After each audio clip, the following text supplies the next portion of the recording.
हिंदुस्तान की फलती फूलती इकोनॉमी की पहचान है बीएसई और बीएसई का सेंसेक्स। और कहते हैं ना कि अगर इकोनॉमी भगवान है तो उसका मंदिर है बॉम्बे स्टॉक एक्सचेंज, और अगर बॉम्बे स्टॉक एक्सचेंज मंदिर है तो फिर ये वो जगह है जहां मैं खड़ा हूं, वो है इस मंदिर का गर्भगृह। जी हाँ, यानी कि बीएसई कन्वेंशन हॉल, जिसे पुराने लोग पुरानी भाषा में बीएसई ट्रेडिंग रिंग के नाम से जानते थे।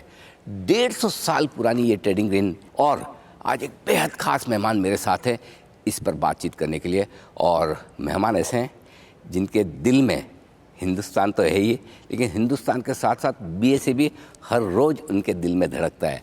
जी हाँ, मैं स्वागत करना चाहता हूँ रमेश दमानी जी का, हिंदुस्तान के जाने माने वेल्थ क्रिएशन एक्सपर्ट, और जो अपने नाम के साथ सिर्फ एक डेजिग्नेशन लगवाना पसंद करते हैं, मेंबर बीएसई। जी हाँ, ये कम सुनने को मिलता है। दमानी जी, बहुत बहुत स्वागत है आपका। और सबसे पहले आपको बहुत बहुत बधाई, बीएसई अपने 150 साल की वर्षगांठ मना रहा है। बहुत बहुत बधाई और शुभकामनाएं sir. Thank you sir, thank you. आपने कहा कि मंदिर है, और मैं एक मंदिर का पुजारी भी नहीं, मंदिर का डिवोटी हूँ। So I also came and grow up and made my जो पहला वेल्थ था एट बीएसई, तो मेरी बहुत फॉन्ड मेमोरीज है बीएसई के साथ। बिल्कुल, मैं आपकी पूरी मेमोरीज भी जानूंगा पहचानूंगा, लेकिन सबसे पहले शुरुआत यहाँ से करना चाहता हूँ, चूँकि आप अमेरिका में पढ़ाई करके आए उस ज़माने में, मेरे ख्याल से 1980s के टाइम पे, उस ज़माने में तो जो अमेरिका जाता था वापस नहीं आता था, फर्स्ट वन बैक। लेकिन क्या बीएसई का प्यार खींच लाया है कि हिंदुस्तान की इकोनॉमी, एक्सचेंज, ये सब माहौल कैसे नहीं Anil ji, very interesting story. मैं प्रोग्रामर था, I was enjoying the life in California, the beaches, Hollywood, silicon valley, सब आजू बाजू थे उधर। But my father was an investor for many years. He used to come to the BSE since the 1960s. उन्होंने मुझे एक बार बोला था कि उनको हिंदुस्तान में इतनी तेज़ी लगती है कि उस टाइम फिजिकल शेयर्स होते थे। बोले शेयर लेके अपने नाम पे ट्रांसफ़र करके तिजोरी में डाल दूंगा और चाबी फेंक दूंगा, कि नहीं तो मेरे से बिक जाएगा share. So he turn extraordinary bullish on India, and then he found this opportunity that ये जो कार्ड्स जो बीएसई के है that allowed you to become a broker, वो कोई 6-8 लाख रुपए में प्रोफेशनल कैटेगरी के अंदर गवर्नमेंट है टोल्ड बीएसई टू डिस्ट्रीब्यूट। इसलिए ये तो अप्लाई कर ले, इसमें बहुत अच्छा लगता है मेरे को। तो मैंने भी जनरली उनकी बात कभी सुनता था कभी नहीं सुनता, उस टाइम सुन लिया मैंने, अप्लाई कर दिया, मुझे मेंबरशिप मिल गई, and the rest as energy is history. एक चीज़ मैं जानना चाहता हूँ, आज भी लोग अपने अपने नाम के साथ अलग अलग डेजिग्नेशन लगाते हैं, कोई ये एक्सपर्ट है, कोई वो एक्सपर्ट है। आपको मैं जब पूछता हूँ अनिल जी मेरा नाम सिर्फ मेंबर बीएसई लगाइए, ये बीएसई इतना दिल में कैसे? वो मेरे दोस्त लोग मेरे मजाक करते हैं ना कि अगर मेरा खून निकले तो बीएसई ब्लू निकलेगा उससे, you know. So it's just one of the things that, जैसे मैंने आपको कहा कि I grow up in the BSE, I came of age in the BSE, so it remains is a mystical part of my heart.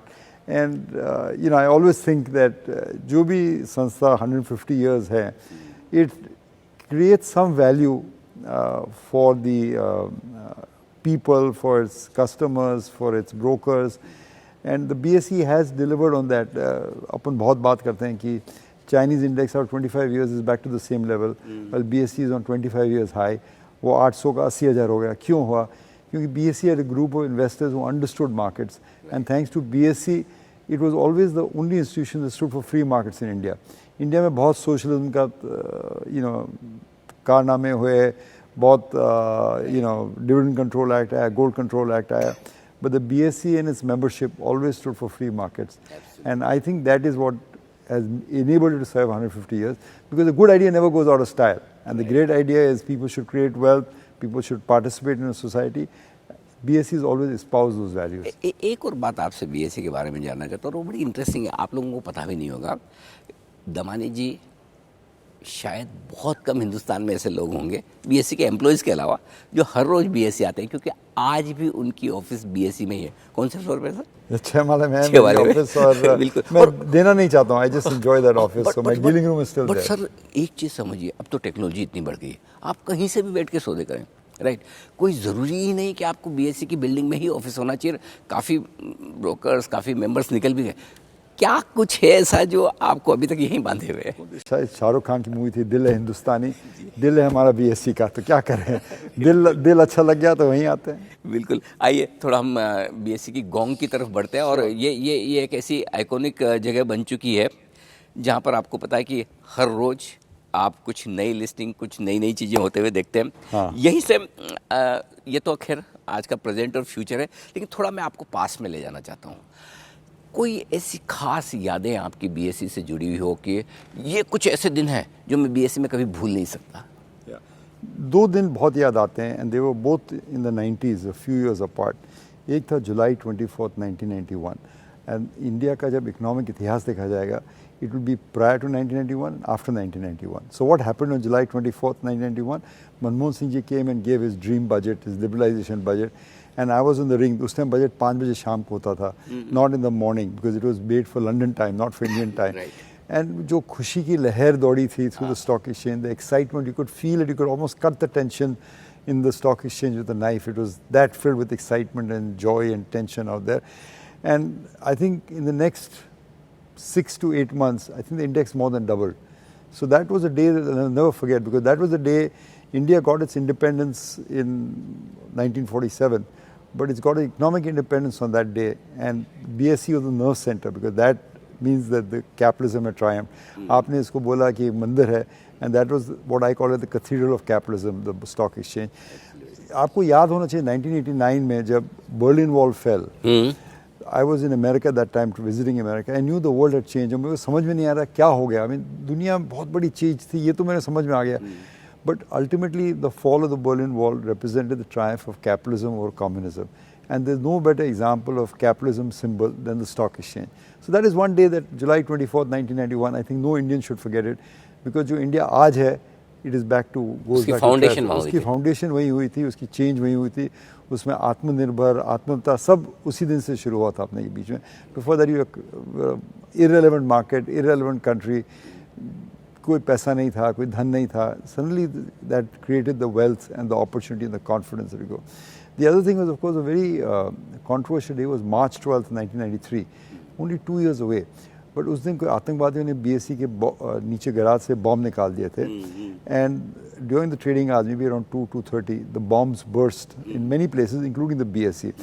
But the important thing to remember, sir, is that the entire generation of investors at that time, the entire were all in the ring, because the physical ring was the only way we could trade at that time. There was no electronic trading. Right. So everyone was in the ring. जो राकेश झुंझुनवाला से लेके जो भी investor थे, all the money investor brokers all in the ring. अगर वो bomb ने ज़्यादा डैमेज कर दिया होता, तो the entire generation would have been wiped out that particular day.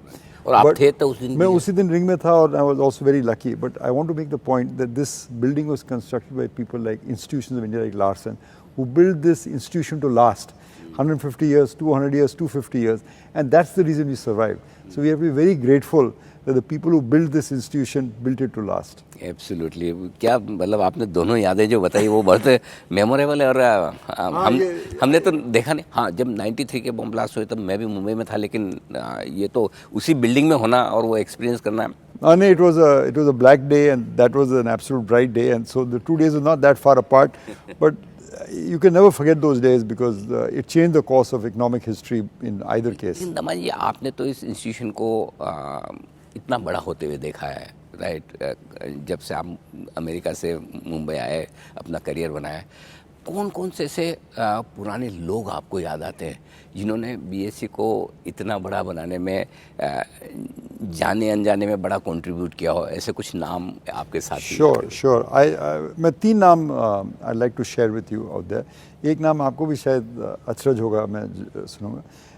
Remember, as I told you, that India had as a capital market that is closing its 50-year, 150-year high actually. Around 80,000, we had a 150-year high. Absolutely. In the index. The China, despite being almost 5 times our size, is at 25-year lows. The reason for that is we have created a class of capitalists who understood the market. How did that happen? I'll take you back to 1977, जब Congress government निकली पार से, जनता government came to power in India. Right. Okay, for the first time. और उनका industries minister George Fernandes.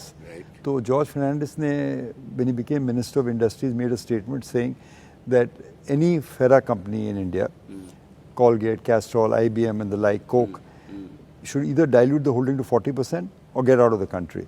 So companies like Coca-Cola, IBM left India. Companies like Castrol and Colgate stayed back and got listed on the stock exchange.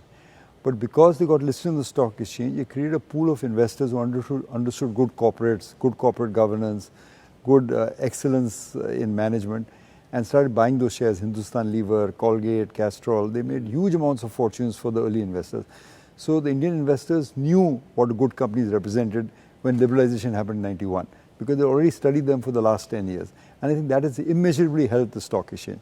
But the personality and जो old timers हैं जो हमेशा बोलते हैं कि the father of the Indian stock market unintentionally was George Fernandez. क्या बात है? Because of what he did, we created a database of investable companies that investors understood. Right. So 1991, when India had to raise money and people had to come to the market, investors were already aware of what was going on, while China didn't have that experience. So George Fernandez accidentally has become the father of the Indian stock market. एकदम आपने बिल्कुल वाकई में इस नाम के बारे में कोई सोच नहीं सकता था. तो 1977 से 1991 जब से ये हमारा शुरू हुआ उदारीकरण जिसको हम बोलते हैं, ये पीरियड जो था इसमें काफ़ी कंपनियां बीएसई में आई और list. Because all these FERA companies came and listed in India, they paid good dividends, they had good corporate governance, they explained to investors how good businesses should behave, not insider trading, not they emphasized the importance of business and growing the economy. So that helped. One more, there are two more persons I talk about.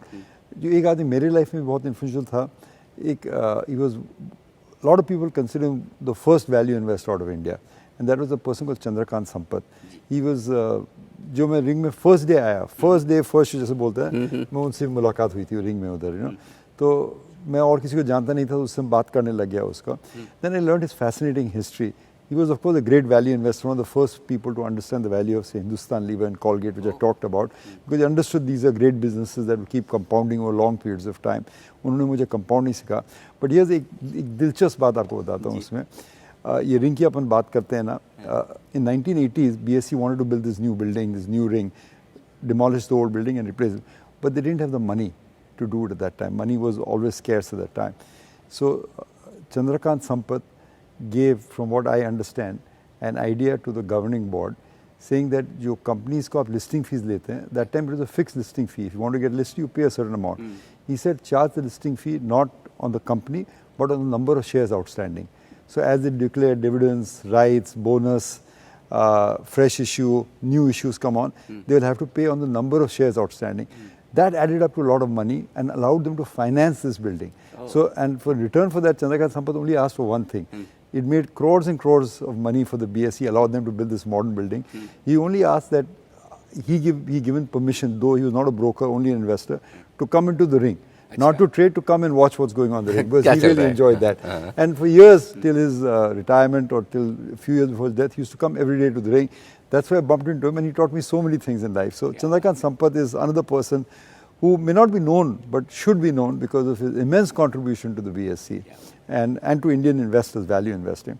और एक third जो मैं आया था, जो executive director थे BSE के, जो नाम लोग अब भूल चुके हैं, एमआर मैया साहब का. मैया साहब, बिल्कुल. He for I think 1985 to 1995 something 10 years he was the executive director of the BSE. And a lot of the tumultuous period in BSE as India liberalized, the Harshad Mehta का कांड हुआ था, BSE started thinking of computerizing. All those decisions went through his desk. So I think he's a person that probably is not well remembered, but should be remembered in the sake of history. क्या बात है, आपने बहुत पुराने और ऐसे नाम और ऐसे किस्से बताएं जो शायद बहुत लोगों को पता भी नहीं होगा. इनफैक्ट हमारी तो छोड़ ही दीजिए, शायद आपकी जनरेशन में भी जो लोग हैं उन्हें भी शायद सबको ये पता आप 150 साल का इतिहास बचा रहे हो, तो मैं भी थोड़े पुराने नाम याद दिला रहा हूँ. 150 साल के इतिहास में आपने 2-3 बार ट्रेडिंग रिंग का जिक्र किया, तो आइए मैं हमारे दर्शकों को ट्रेडिंग रिंग बताता हूँ और ट्रेडिंग रिंग की कुछ खास बातें, अनुभव हम दवानी साहब से जानते हैं. दवानी साहब, ट्रेडिंग रिंग एक ज़माने में बड़ी भरी पूरी होती थी, आज तो ठीक है इसे कन्वेंशन हॉल बना दिया गया.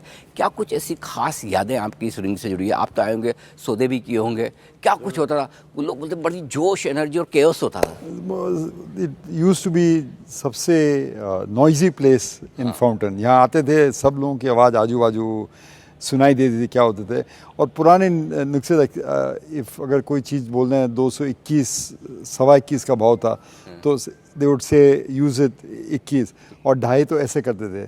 So it was jobbers had their own language with the hands because it was so crowded. Use the आवाज आएगी नहीं एक दूसरे की. So they would make it. You understand what the sekda is, and then they would do 2.25, they would do it like that. But I tell you, interesting thing that people don't remember. ये जो बड़े लोग investor थे, अगर उनको कभी market घट रहा है and their stock has gone down या इंडेक्स घट गया है, उनको क्या लगे, so they would do this hand, इससे गला कट गया, you know, it has been so good. So I always remember those incidents very fondly in the market. उस टाइम बहुत on a busy day, बहुत busy day BSE में होता था, 400 करोड़ का धंधा हो जाता था. अभी 400 करोड़ शायद 2 मिनट में हो जाता है, शायद 400 करोड़ 30 सेकंड में भी हो जाता है. But and the markets, no doubt, because electronic trading have become very fair, very democratic. Across India, people can participate. It isn't a closed club anymore. At that time in 92, it was a bit of a difficulty to get inside the ring, to get your trades done. So clearly the market is much समय better. ये होता था कि अगर किसी के पास ring में जाने का वो एक ब्लू शर्ट मिल गई और आपको बेज मिल गया, हाँ. मतलब इट हैज टू बी, मतलब बड़ा ऑनर वाली बात है, बड़ी सम्मान वाली बात है कि मैं बीएससी की रिंग में जाता हूँ. हाँ, correct, absolutely था. And it's like, you know, summer की ट्रेन में आप कंडक्टर हो तो आप बहुत पावरफुल रहते थे उस time. Same way you feel very powerful at that time if you had access to all this. और बड़ा नॉइसी, मैं कितना नॉइसी होता था, मैं उसका एक छोटा सा आपको एग्जांपल देता हूँ, क्योंकि हमारी जो जेनजी है वो ऐसे समझेगी. आप आईपीएल का मैच देखने जाते हैं, राइट? जब धोनी मैदान में उतरते हैं या 6 मारते हैं तो जो नॉइस का लेवल है ना वो 125-130 डेसिबल तक जाता है, राइट? मेरे ख्याल से बीएससी की रिंग का वॉल्यूम उससे कम नहीं रहता होगा. Yeah, absolutely true. That is a great example. जो when we won the World Cup in say CCA 10-20 years back in Wankhede Stadium, जो roar आया था, that kind of roar would be there every day from 12 to 2. Because ring उस time खाली 12 से 2 ही घंटे बस चालू हो गया, धीरे-धीरे बढ़ने, but जब मैं आया था 12 से 2 ही होती थी. So that was an extreme noisy place and people use hand signals to try. अच्छा, कोई ऐसा भी होता था, आपने देखा है, जो मैंने सुना है कि मतलब अगर खरीदने वाला बड़ा जोश में ऐसे शेयर पकड़ के दे माल दे, और जो बेचने वाला बड़ा जोश में तो ये पूरा, मतलब थोड़ा बहुत कुश्ती होती थी, बट वो कैमरा के लिए ज़्यादा होती थी. पीपल जो उनको सौदा करना, उनको आता था सौदा कैसे उतारना करना, शांति से, कोई मार्केट को मालूम नहीं पड़े नहीं हुए. बट जब भी आप लोग जैसे कैमरे लोग रहते हैं, लोगों को थोड़ा एक्टिंग करना था कैमरा, तो जोश ज़्यादा आ जाता. अच्छा, और खरीदने बेचने के लिए सारे इशारे होते थे, नंबर ऑफ शेयर्स वगैरह. एक हर जगह काउंटर होते थे, यू नो, एसीसी एक जगह होता था, लीवर एक जगह होता था, कैश के शेयर एक जगह होते थे. So the brokers were suppose to know where the share was being traded. तो सपोज आपको कैस्ट्रॉल खरीदना है तो आपको मालूम है कैस्ट्रॉल वो कंपनी के पास होता है, तो वहीं चले जाते थे. So and because jobbers bought and sold, the difference between bid and ask used to be higher. But electronic trading means the time is no consequence. You can wait any time. You can put your order and wait. So obviously it's become a fairer system. But that time you had to have an understanding of the ring and understanding the people whom you're dealing with. कि वो देने वाला है, बेचने वाला है, लेने वाला है. Studying body language is very important. अच्छा, एक चीज़ और बताइए, तब एक मैंने सुना है कि एक कोई काउंटर ऐसे धारावी नाम से भी काउंटर होता है स्टॉक्स वगैरह, 200-500 करोड़ के मार्केट कैप के पेनी स्टॉक्स, जिससे वो ट्रेड इन धारावी. वहाँ भी they used to nominally call people their 3 बंदर्स because you know they were always, you know, 3 people out there who were fixing the prices. A lot of very interesting historical figures, but I think the markets moved on, BSE moved on. Wealth तब भी बहुत बनी थी और अब भी बन रही है. आपने तो पूरा उस रिंग के ज़माने से आज हाई इलेक्ट्रॉनिक वाले ज़माने की ट्रेडिंग देखी है. क्या कुछ बदला है, स्पेशली पिछले 50 सालों में, 40 सालों में? It's more democratic. अभी हिंदुस्तान में आप नागपुर में बैठो, भिलाई में बैठो या व्यावर में बैठो, you can make money equivalent to Bombay. If you're smart, you can apply yourself, you can buy and sell shares. उस टाइम जो wealth creation था was restricted to very few insiders. So it has become much fairer. दो हम लोग insider थे उस time, अभी भी इंसाइडर हैं. We could make money probably in both those, because ये इसमें एक बहुत ज़रूरी चीज़ है, the people who made real money in the market. कई लोग आए इसमें बीएससी में, जब आते हैं हर ईड पे एक स्पेक्युलेटर का नाम लिखा रहता है, जो मार्केट्स को अपने आप से बड़ा समझा, and he got bitten by the dust. Harshad Mehta, Ketan Pai, you heard all those names. But the people who truly make money in the market, it's much more today. And they make it because they believe that the market is important, that businesses do well and the market gets rewarded by that. They don't try and manipulate the market. They don't try to do insider trading. They don't try and, you know, jack up prices and think they will sell it to an LIC or an institution at the end of the day. So I think it is much fairer today, and money making opportunities are so much greater today, so much greater, and it's more democratic. Everyone has a chance in the pie. तो ये जो पूरी wealth का democratisation हुआ है, और आपने भी नाम भी लिया, एक छोटे से शहर का भी नाम लिया आपने, ब्यावर। मैं आपको एक बड़ी इंटरेस्टिंग इन्फॉर्मेशन देना चाहता हूँ। अभी एक हफ्ते पहले ही मैं और रामदेव अग्रवाल जी वहाँ गए थे, और वहाँ पे एक दलाल स्टूडियो बना है जिसमें 8 लोगों की तस्वीर लगी। उनमें एक आपकी है कि हिंदुस्तान में आपने जो वेल्थ क्रिएशन की वो तस्वीर लगी है। अब एक राय थोड़ी हमारे युवा दर्शकों के लिए लेना चाहता हूँ, क्योंकि कि अब एक आपके सामने, आपके पीछे इतना एक्सपीरियंस है, आपने बाज़ार के इतने उतार चढ़ाव देखे हैं, कंपाउंडिंग का मतलब और उसका फ़ायदा समझा है। आजकल लोगों को थोड़ा तेज़ी और मंदी के साइकिल बड़े फास्ट होने लगे हैं। तेज़ी भी जल्दी आती है और मंदी भी जल्दी आती है, और पेशेंस भी नेचुरली हर जनरेशन को लगता है कि थोड़ा कम है। ऐसे में इस तरह के मूड माहौल में कैसे अपने आप को मजबूत रखें और वेल्थ कैसे बनाएं? मैं 2 चीज़ बताऊंगा अनिल जी आपको। एक, तेज़ी, जल्दी तेज़ी मंदी आती है, वो एक्चुअली थोड़ा सही है, बट जब मैं आया था 80s में, बीएसई का सेंसेक्स 800 था, 3 डिजिट में था, अब भी 80,000 के करीब है। तो आपने कुछ नहीं किया, कुछ शेयर्स लेके रखे तो आपने बहुत पैसा बनाया होता है। तो ज़्यादा तेज़ी मंदी मैं नहीं सोच सकता। Buy good business, hold on to the business. जो धंधे हैं ऊपर नीचे जाएंगे, that is a part and parcel of the business. So I am not, you have to deal with those things out there. But Hindustan in the last 30 years, despite everything could go wrong, economic liberalization हुआ, Kargil हुआ, global financial crisis हुआ, Y2K हुआ, सब हुआ. Despite all that, the index keeps climbing and is now close to the highs rather than at 800 when I came. So it's gone up 100x just in my own lifetime. One point. Second point, अभी जो Trump के आ रहे हैं, लोग बहुत डर रहे हैं। 150 संस्था है कि ये दुनिया बदल गई है, perhaps बदल गई है। But let me tell you one point. ये अमेरिकन प्रॉब्लम है, नॉट इंडियन प्रॉब्लम। 1969 में, even before you and I were adults at that age, America went to the moon, चांद में पहली बार गए थे। एंड जब चांद में गए थे, they left a plaque on the lunar module, and the lunar module didn't say that we came here to make America great again, or we came here America to beat Russia, or we came here to find China. They left the plaque, we came here in peace for all mankind. America had that ethos and the subs कि दुनिया को हम साथ लो उठाएंगे। Marshall plan किया, NATO किया, IMF किया, world bank किया, and the world prospered accordingly. जो ट्रम्प आके कर रहा है, he is changing the world.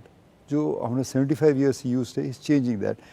The price will be paid perhaps by India, perhaps by other markets, but more so by America. It's a self goal जो बोलते हैं America से। तो मेरे ख्याल से Indian market will move to its own beat. Having said that, I think India is in a good position because अगर US self goal कर रहा है और चाइना के साथ किसी को जुड़ना नहीं है, India remains the only big market and producer and consumer manufacturer for so many things out there. So India hopefully is entering a sweet spot.